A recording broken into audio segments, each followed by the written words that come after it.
The Leeuwin Current is located off the west coast of Australia.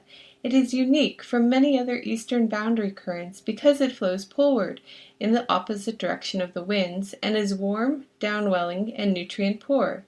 In Part 1, we examine why it is poleward and the roles of buoyancy forcing and topography in an envisaged mathematical model. In Part 2, we test these theories in an ocean model and examine how they and other processes generate and maintain the Leeuwin Current. Observations indicate that buoyancy forcing sets up a near-surface eastward flow with a westward flow below it. We want to understand how these flows interact with the Leeuwin Current. We show how buoyancy forcing and topography control the current speed and spatial structure. And we also look at how mixing, bottom friction, and buoyancy advection create the observed shelf break intensified jet. We set up an ocean model with a basin that is 3,000 by 4,000 kilometers and 1,000 meters in depth with an initial stratification from a climatology. At the surface, there is a buoyancy flux that relaxes the surface density so that it is less dense to the north, and is mixed down over a depth to parameterize the effects of warm Pacific water entering into the Indian Ocean. We consider cases with fast or slow relaxation and with or without bottom friction. So how does the system adjust? This is a section to the south. The meridional density gradient leads to an eastward flow near the surface. The onshore flow builds up pressure along the coast, and a strong vertical flow pushes the picnic line downward. At the same time, there is a poleward flow in the upper layer. But a Rossby wave propagates this isopycnal structure offshore. So, if we run the model for 10 years, we get to a state with very weak meridional flows. We see that the upper layer has been pushed downward, caused by a dynamical deepening.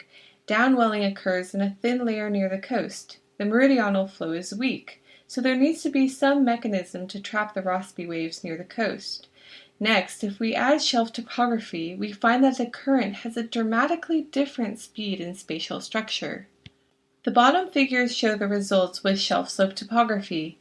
There is a flat shelf of 100 meters depth with a continental slope. The critical differences occur when the picnic line intersects the slope, the grounding line. The upper layer does not deepen as much. There is a net eastward flow onto the shelf and downwelling near the shelf break and at the coast.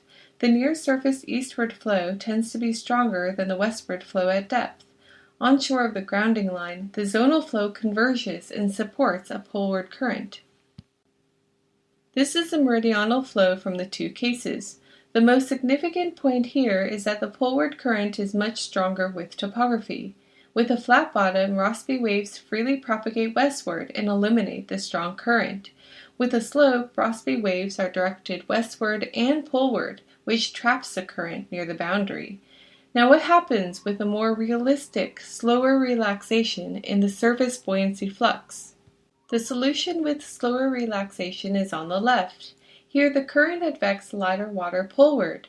Lighter water from the north is in yellow with the lightest in orange.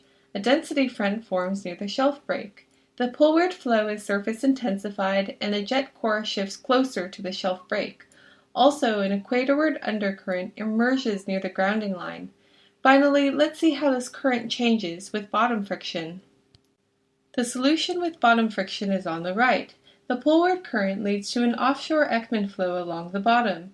The Ekman flow advects buoyancy offshore and increases the cross-shelf density gradient. This pushes the jet core offshore of the shelf break. The poleward jet core speed is similar to that without bottom friction, but we also find that the undercurrent strengthens. So even though bottom friction weakens the depth integrated current, it plays a role in its shelf break intensification. In summary, we show how buoyancy forcing and topography generate and maintain a poleward eastern boundary current. Shelf slope topography is crucial in trapping Rossby waves onshore where the picnic line intersects the slope. Poleward advection leads to lighter water over the shelf, and an offshore bottom Ekman flow strengthens the density front and shifts the jet core offshore. For parameters applicable to the Leeuwin current, we find flow speeds and a current structure consistent with observations.